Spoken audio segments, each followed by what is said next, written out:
To manufacture and replace parts, a foundry was necessary. And that's when John Campbell's grandfather stepped into the picture. The mining industry here, I don't think, would have existed as well as it did if it hadn't been for the foundry and machine shop, because you can't have a mine and a mill without having parts to go along with it. The foundry and the machine shop was started by some investors to take care of the problem of broken equipment in the mines that they had to, in the early days, they had to send it to the Bay Area to get repaired, to get new equipment made. They made their first pour January 30th of 1906, and my grandfather got involved in it in about March or April of '06. In 1915 it burned down, and then the foundry and machine shop were separated. And as you can see by these photos we had from the early days, the machine shop looks pretty much the way it does today, with the addition of a little office building. On the back of one of these trucks there's a 1918 license plate, so it pretty much dates the photo. And there's an addition on the building on the back, but other than that it's the same. After the shop burned down in '15, Grandpa and Kelly had an opportunity to relocate to another city, and they decided just to stay here and take care of the customers. This business in its heyday employed about 25 to 30 employees, paid a good payroll. According to newspaper articles, it paid better than other comparable businesses in the country. This was a picture of a building uptown. They had part of their business there. This is. Go back. Is your grandfather in that picture?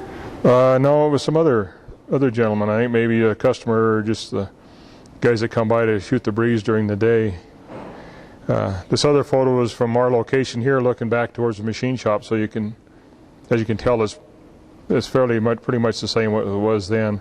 The chain hoists are pretty much in the same spot. And for the last 20 years or so, I've been building fire trucks, and I got involved in that back in about 1980, 78, 80, and that's pretty much what I've been doing, because the machine shop and the foundry business is gone. And this is the pattern shop. I'm going to shut the door because it's a little bit cool out there. This is all the original equipment. The equipment, the tools that were painted green, I believe, were ones that went through the fire, because green was a pretty popular color in the old days. As you can see, it was 1903 was when the patent number was on the Oliver table saw.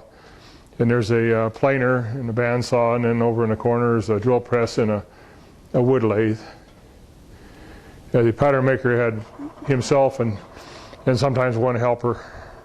Would this hole be usable today? Can you use it? Yeah. It's all wired for 480 volt too, and the OSHA approved switch box. This has got a cabinet with a real door on it. Wood box with the blade switch of 480 volt. Generally many times there'd be somebody come in and the customer would bring in a sketch similar to this, located in these old file boxes with just a pencil sketch on scratch paper. Are those the original ones, like old? Yeah. What's the date on that one? Oh, I don't have a date on it. It's just bell disc inliner for a ball mill, I think. Bring it to the draftsman, bring it to the office and talk to the grandpa or whoever was in the office, and they'd give it to a draftsman. And mining companies, all of them had engineers and stuff around, so these were different blueprints for different pieces of equipment that they draw up. One of the popular items they needed at the mines were the painting gear, and it was similar to this one. It was made out of redwood. Once they brought the engineering down, or a drawing or a sketch of it, they'd give it to the pattern maker, and he was a crackerjack craftsman. He'd utilized a wood lathe. They made the round part similar to this. Then they take it over. They had to make each tooth individually, and they take it over to the bandsaw, and they carved each tooth out of a separate piece of wood and then place them on the cylinder. They'd index them on the cylinder to where they needed to be, and they'd locate them on with brads and some glue. Shellac usually was the glue, and they cut them separately on here, and then that was your primary finished pattern. Then it was sent over to the foundry to have it put in a mold and poured.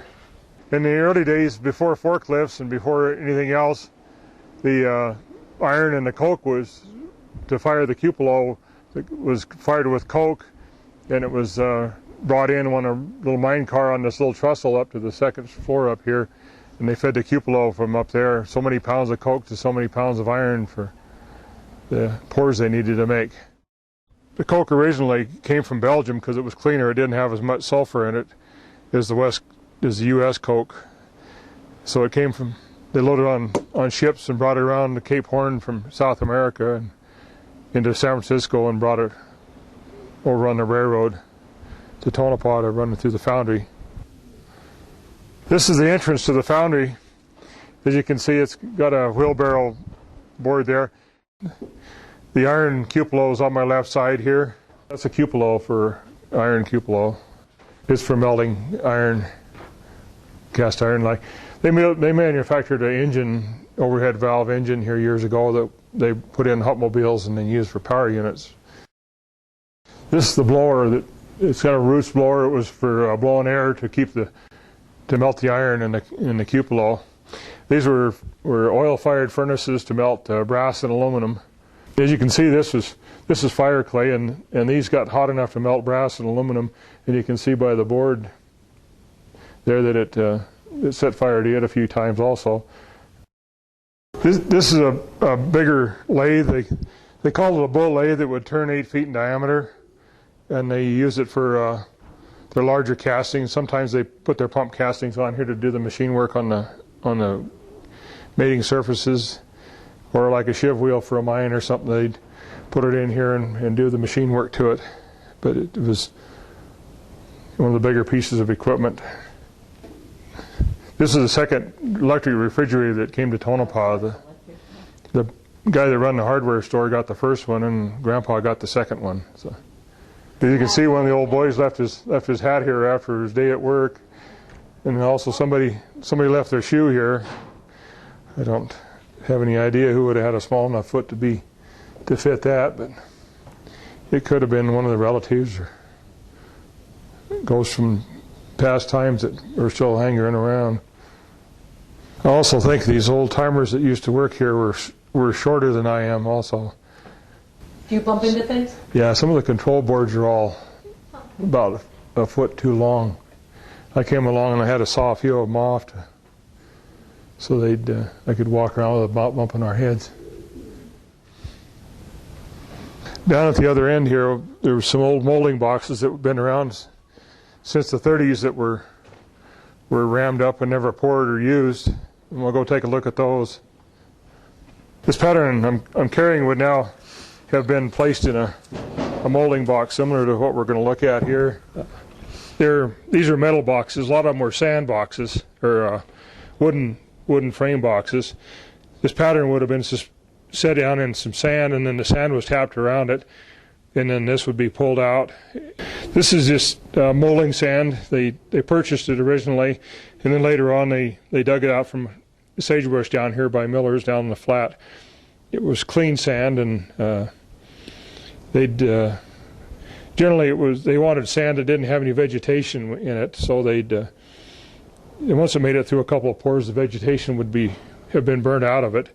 But as you can see, it's still good and hard and pretty good shape for being around since the late 30s or so.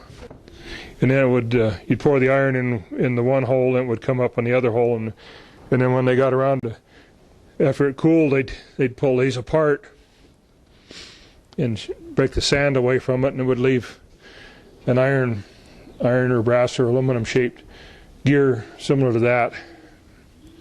It would they'd take you then and knock the barnacles off it and take it over to the machine shop for final machining.